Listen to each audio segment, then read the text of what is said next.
I recently created a video on my YouTube channel called 4 Reasons Poshmark is Losing Buyers. And a lot of you responded to that video saying that I should reach out to Poshmark with my feedback, with my suggestions. And the more I thought about doing this, the more I felt like if I was going to reach out to them, I didn't want to reach out with just my personal opinion. I wanted to have the collective opinion from lots of people if I was going to reach out to them and say, hey, I think you guys should change some things. So what I did was I created a survey.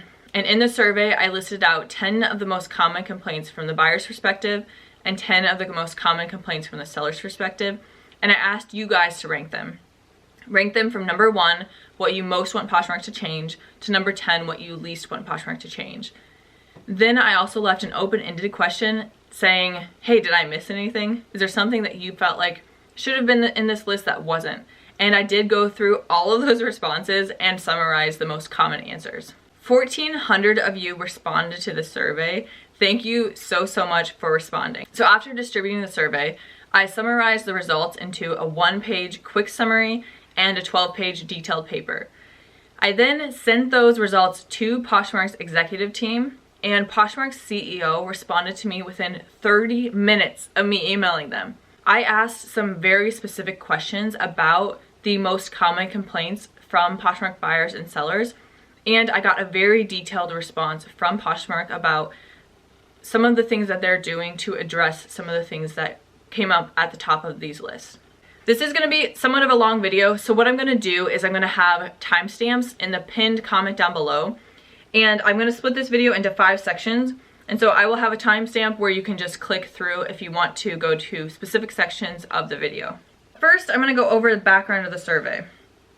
I'm going to go over the questions that were asked, some potential biases and flaws in the survey, how it was distributed, and the demographics of the people who responded to the survey. I have the 12-page paper pulled up on my phone, so I will be looking down on my phone as I talk so that I make sure I cover what I want to cover in this video. Okay, so first, the specific questions that were asked on the survey. So the first question was, are you a seller on Poshmark? If the respondent said yes, then it moved to questions 2 and question 3. Question 2 was approximately how many items have you sold? Question 3 was, as a seller, rank the following options from the change you most want Poshmark to make, rank number 1, to the one you least want them to make, rank number 10. So I will be going through that question in detail later in this video. Question number 4 said, are you a buyer on Poshmark? If the person responded yes, it went to question 5 and question 6. Question 5 said, approximately how many items have you purchased? And question 6 said, as a buyer, rank the following options from the change you most want Poshmark to make, rank number 1, to the one you least want them to make, rank number 10. And then question number 7 said, are there changes not listed in this survey that you'd like Poshmark to make? If so, what are they? Also include any other thoughts here. And then question number 8 said, optional, what is your Poshmark closet name, email, and or Instagram? And my goal with this question was if there was a response that I wanted to follow up on, I could potentially have contact information for the people who had responded to the survey.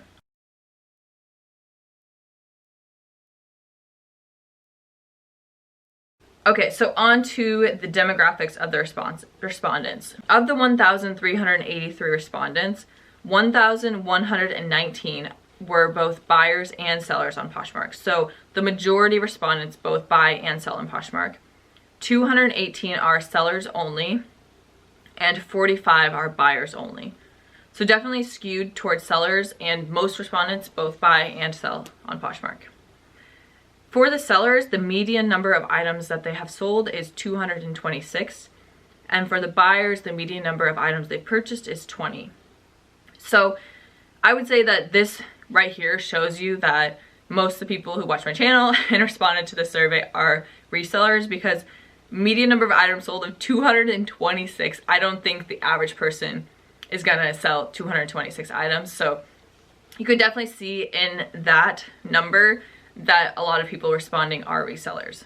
Okay, so that is it for the background of the survey. I've gone over what was asked and who responded. Now I'm going to go over the results from the rankings from the seller's perspective.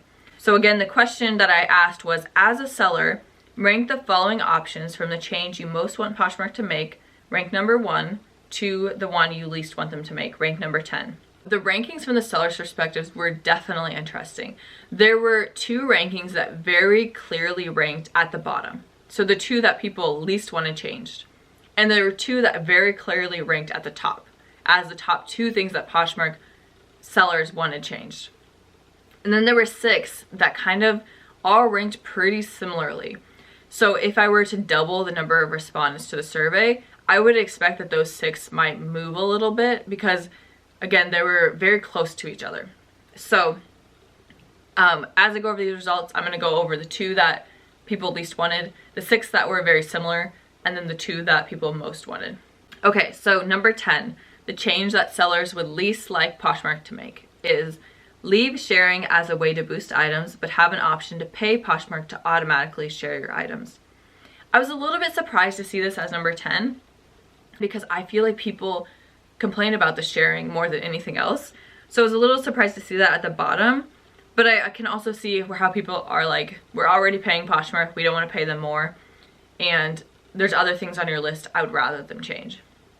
So that came out number 10, and that would indicate that if Poshmark is going to prioritize something, that isn't something they should prioritize. Number 9 was create an easier, clearer system for messaging buyers. And my guess is that this ranked lower because it is possible to have a conversation with your buyer that is not on your listing. So you can add an item to a bundle and then message your buyer through the bundle, and that does work to message your buyer. And so because there is kind of a roundabout option to message your buyer, that's why I'm guessing that this ranked as something lower on the list of what you guys would like Poshmark to put time into. Okay, so these next 6 things, again, they all ranked very similarly, but I will say them in the order that they came out in the rankings. So number 8 was have a customer service phone number instead of just an email. That one also surprised me. I did expect that one to rank a little bit higher. I do think that's something I hear quite a bit, is that people wish they could call Poshmark instead of just having to email and wait for a response. Number 7, give sellers with good track record more recognition. For example, show overall rating, shipping time, or have seller tiers based on past performance. Simplify/clarify bundling to decrease confusion and increase use of bundles. Number 5, get rid of sharing altogether and have an internal algorithm that decides which listings get boosted. So this would be similar to eBay, where you wouldn't be able to just share your listing and have it go to the top of search, but instead there would be some kind of algorithm that decides what's getting ranked at the top. Number 4, allow sellers to set a minimum offer they are willing to entertain to reduce the frequency of lowball offers. So the next option ranked as the number 3 thing that Poshmark sellers would like Poshmark to change, and that is make it easier to run a sale in your closet. Be able to set a % off and which categories are on sale. I want to go a little deeper into this one. So number 3, again, it was right now, if you want to run a sale in your closet, you have to kind of like create a listing saying you're having a sale and share that with your sellers to tell them that you're having a sale. And there's no like automated built way to have a sale within Poshmark.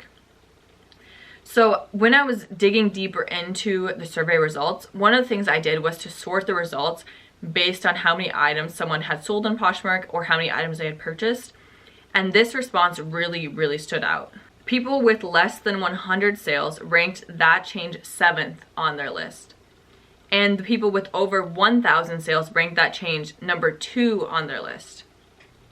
And so in my notes to Poshmark, I specifically said that if Poshmark is focusing on retaining the very large sellers, then this is a change that they should prioritize. But if they're more focused on retaining the smaller sellers, then this isn't something that needs to be at the top of their list. Because like I said, it was very different depending on how many items the person had sold. It makes sense though. If you're a large seller, you want to be able to quickly run a sale on all of the items in your closet.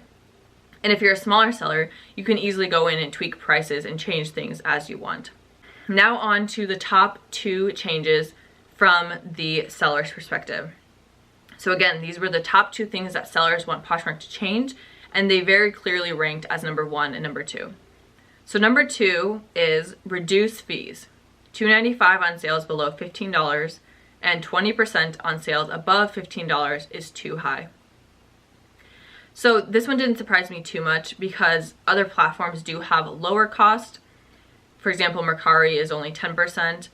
And if you're someone who sells low dollar items, that $3 can become a very high percent of your sales price. And then the number one change that Poshmark sellers would like Poshmark to make is replace flat $7.11 shipping with tiered shipping, where light items cost less than heavy items. So right now, no matter what you sell, the buyer pays $7.11. So when I did my video about 4 reasons I think Poshmark is losing buyers, definitely the most common comment was people saying that they think Poshmark should change their shipping and that they're losing buyers because of their shipping. And I purposely did not include this in my list. And the reason is that I think I could justify either way. Because on one side, people who sell shoes or bundles or coats, it makes Poshmark more attractive. And because of that, Poshmark has a competitive advantage for those items. But what's the majority of items that sell? Probably the lighter items. And then for those people, the tiered shipping, where the lighter items cost less, is going to be more attractive. I did ask Poshmark a specific question about the shipping, their plans for it, if they consider tiered shipping, and stay to the end to hear their response. Section number 3, I'm going to go over the rankings of the desired changes from the buyer's perspective. The 10 options on the buyer's list, again, I included 2 of the options that were on the seller's list. So replace 7-Eleven shipping with tiered shipping, have a customer service phone number. Those 2 were on both lists. I also included deactivate listings for accounts that have not logged in for some period of time, improve search, improve the newsfeed, allow sellers to choose to allow returns for any reason, give us better ways to distinguish good sellers from bad sellers, show all love notes, not just 5 stars, increase the return window to more than 3 days, and improve seller standards on boutique so that the quality improves. So those were the 10 options. Now let's go over the ranking. The rankings from the buyer's perspective was much more distinct, meaning that if I were to double the number of people who responded to the survey, the results would likely come out very similar. The things that ranked at the bottom of the list, the changes that Poshmark buyers would least like to see of the 10 options. Number 10 was increase the return window to more than 3 days. So I did wonder if, because mostly sellers are responding to the survey, if this would have ranked higher if it was an average buyer, if the average buyer would want the return window to increase, but the resellers who are responding to the survey, who are also buyers, don't want the return window to increase because that would hurt them as a seller. So one thing I did was I also split the survey results between the 45 people who were only buyers and then the 1,000 some people who were both buyers and sellers, to see if there were distinct differences in the answers. They were actually very consistent, and there was only one response that really ranked differently. And I will note that when I get to it, but the return window was not one that was distinctly. The change that ranked number 9 on the buyer's list was improve seller standards on boutique so the quality improves. Number 8 was allow sellers to choose to allow returns for any reason, including item fit. I was a little surprised to see that one pretty low on the rankings, because it's something I feel like a lot of buyers complain about, is that they cannot return it if it doesn't fit. So I was a little surprised to see that ranking number 8. Number 7, show all love notes, not just 5-star love notes. Number 6, this was the one that ranks very differently depending on if I split it by people who are just buyers or people who are buyers and sellers. So this ranked number 6 overall, but for the 45 people who were just buyers, this ranked number 3. And it is, give us better ways to distinguish good sellers from bad sellers. For example, show overall ratings and average shipping time. Number 5, have a customer service phone number instead of just an email. Number 4, improve the newsfeed. Either remove it altogether or add filters for size and type. So we have made it to the top 3 options. These are the top 3 things that Poshmark buyers would like Poshmark to change. So number 3 is improve SEO. Make it easier to find what you're looking for as a buyer when you type something into the search bar. Number 2, and this one was on my list when I said 4 reasons Poshmark is losing buyers. And number 2 was deactivate listings for accounts that have not logged in for some period of time. As I talked about in my video, I think this is a big problem for Poshmark. It is just growing over time, and it means it's leaving buyers with bad experiences when they buy from someone who's not active on the app. The seller never responds to them, the seller never ships, and again, it's just creating bad experience after bad experience. So I personally was happy to see that ranked high, because it would have ranked high on my list as well. And number one, just like in the seller's list, number one was replace $7.11 shipping with tiered shipping, where light items cost less than heavy items.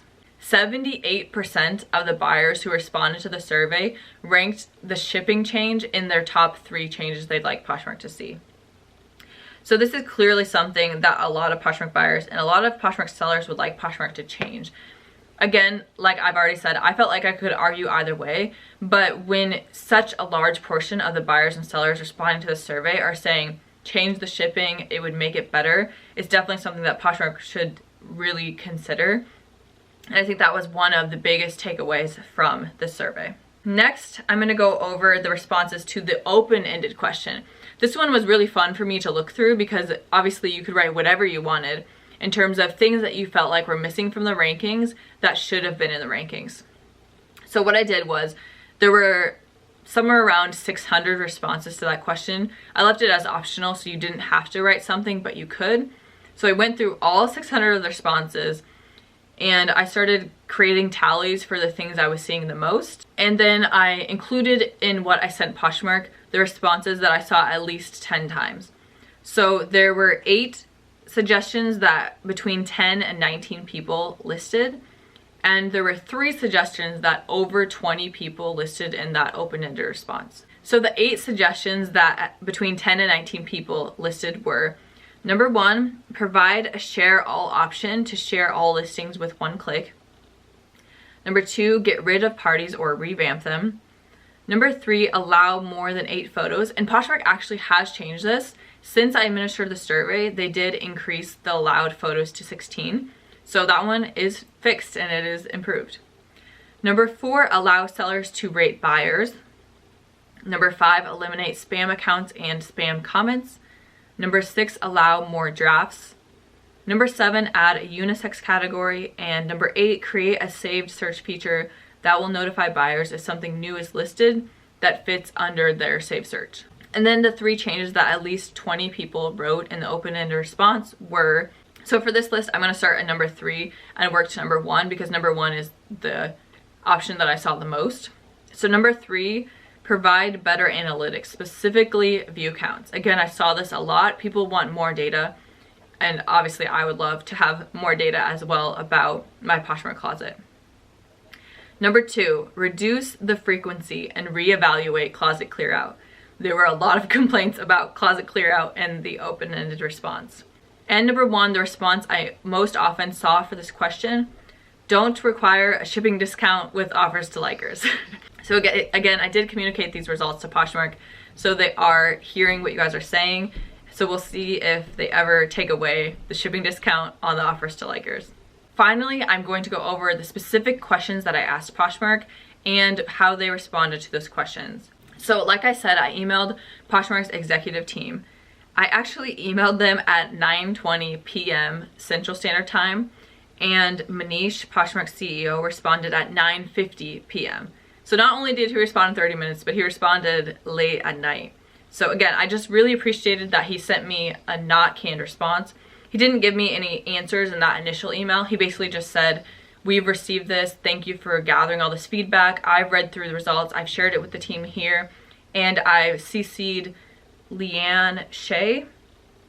I don't know if I'm saying that right, but he CC'd the Senior Vice President of Community and said that she would respond to the specific questions I had. So Leanne did respond to me, and she responded 2 days later. So I was very happy with the response and the speed of the response and the detail in the response. So let's get into what she said exactly. Obviously, I need to ask about shipping. Shipping ranked number 1 on both the seller's list and the buyer's list. So my first question was about shipping. So this is what I asked. I said, replace $7.11 shipping with tiered shipping where light items cost less than heavy items is the number 1 change that both buyers and sellers would like Poshmark to make. In fact, 78% of buyers ranked this in the top 3 changes they'd like to see. How likely is it that this will change within the short term? 2 years. The flat shipping makes selling heavy items and bundles more attractive on Poshmark.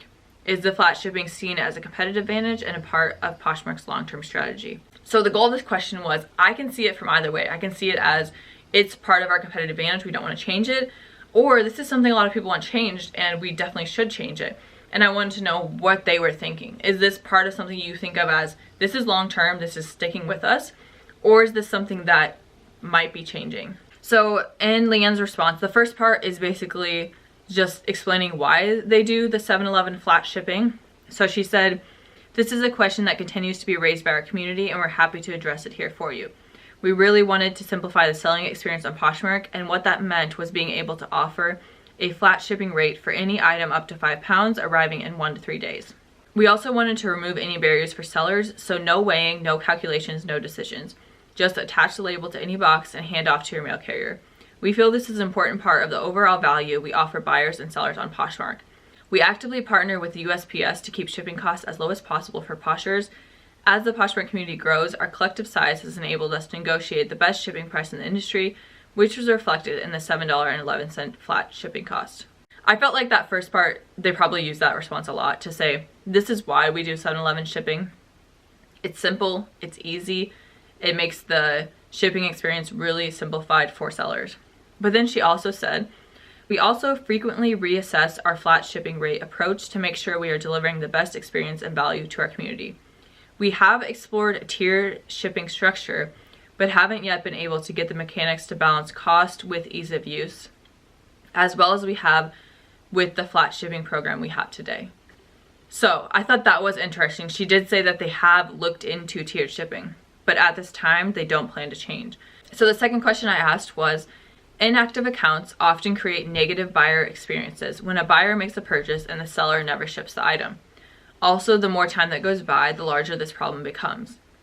In the survey results, deactivating inactive accounts was the #2 most desired change from Poshmark buyers. Does Poshmark have any short-term plans within 2 years to deactivate inactive accounts? And she said, we agree that this is an issue we need to solve. We want the buying experience to be delightful and positive for everyone, and inactive accounts can impede our ability to achieve that goal. I personally have had this happen to me, so I know firsthand how disappointing it is. It's not quite a quick solve as we'd all like it to be. For example, we're finding that in the current environment, inactive Poshers are starting to reactivate their accounts. We're also finding that some inactive accounts likely won't ever be reactivated for various reasons, and we're working on some solutions for those instances. We're also discussing ideas for addressing the buyer experience more proactively while also encouraging inactive sellers to return to Poshmark. Thank you for elevating this issue, and we hope to have some solutions to share in the short term. So that last sentence to me says within 2 years, they're hoping to have a solution to that problem. So she said, we are hoping to have solutions to share in the short term, which I had defined as 2 years. I think if they did Mercari's approach, which is basically that the listings become inactive if you haven't logged in for some period of time, but as soon as you log in again, your listings become active, then that would fix the problem. Like, you wouldn't be getting rid of them permanently, you would just basically be hiding their account. When they log in, then their listings show. So obviously I know from a back-end perspective, making that happen in terms of setting up the software and the code, it's not super easy, but that's what I've heard Mercari does, and it seems like a really nice solution. I'll definitely be interested to see what happens with this change and what they implement to fix the inactive seller issue. I did have someone comment on my video where I talked about how I think they should fix this, saying that, I can't remember if it was her sister or a sister-in-law, that she had passed away and she still has an account in Poshmark and she still sees people commenting on her listings, trying to talk to her, and obviously she's not going to ever be able to respond to that. So there are absolutely instances where this should be fixed. Okay, #3. Are there other suggestions in the survey results that Poshmark is currently planning to improve or change? For example, reducing fees, not requiring a shipping discount and offers to likers, or reducing the frequency of closet clear out. So here I was trying to bring in some of the other things that ranked kind of high to see if they would address any of them. So in response to that question, she said, Here are some improvements coming up that we can share that we are hoping to impact our community in a positive way. So first bullet point is, we are making a significant investment in improving search to make it easier for a buyer to find what they're looking for. We plan to release a first set of improvements later next month, and we plan to make a series of additional improvements later this year. So later this month, she sent this so when she said later next month, she was responding in May. So I think she means at the end of June, there should be some search improvements coming out. So that's very exciting to hear. And hopefully that'll mean that as sellers, we have more sales. Second bullet point, she said, we are investing in a variety of ways to improve the quality and speed of the customer service we deliver to you. We know how important it is as business owners to get a resolution to your issue in a timely manner. This is why we are evaluating ways in which we can expedite the handling of cases through more efficient self-service tools, as well as exploring live chat support to deliver real-time resolution on top of our recently revised customer service response times. Self-service tools to handle cases. I wonder what that'll mean. So anyways, they're gonna have something coming out in terms of customer service and also cases. And then finally, she said, we are also considering additional tools to help sellers promote their closet and listing, including ways for you to run a closet sale. That one was also interesting to note since the ability to run a sale did rank high, and she included that in her list as something that they're currently looking at, is it ability to run a sale in your closet. So my final question was kind of a softball question, but I also wanted to know, is there somewhere that we should be looking where you guys will kind of give us some insight into what's coming out on the platform? I know at PoshFest they usually announce a thing or two about improvements they're gonna make, but that's really the main place I know of to find out about improvements. And so I did ask. Number 4, I said, what is the best resource for Poshmark users to read or watch in order to keep up to date on Poshmark's plans for changes? And she said, the best resources to keep on top of Poshmark's upcoming changes would be our blog and social media channels. We've linked them below for easy access. And so she linked Poshmark's blog, Instagram, Twitter, YouTube, and Facebook. She said, we've also increased our frequency of communications to the community during this time. Please keep an eye out for emails from Manish and live streams with our broader executive team. You may also want to make sure you have turned on the setting for announcement emails. You can check your settings here. So let me know what you guys thought about those responses, what stood out to you and what they said. So again, highlighting some of the information that was in that response. So they said that they have looked at tiered shipping before, but they're currently not planning to change it, but they have looked into it. And in terms of the inactive accounts, they said they're hoping to have solutions within the short term, which I had defined as 2 years, so that's good to hear. I think one of the big takeaways is that they're making a significant investment in improving search and that they have changes rolling out soon. So that would be very interesting to see, and hopefully that would mean improved sales and improved buyers experience. And then also they said they're investing in improvements to customer service and that they're investing in things such as being able to run a closet sale. So let me know what you guys think. If you found this video interesting, please give it a thumbs up and please share it. Share it on Instagram, share it on YouTube. This video took me way more time than any video I have ever done. Like I said, I put together a long paper. I really thought through what I was asking Poshmark and how I was writing up the email. So I would really appreciate if you found this video interesting, please thumbs it up. Please share it with other people. Comment down below whatever thoughts you have. Thank you all for watching and stay tuned because as always, I will have a new video out soon.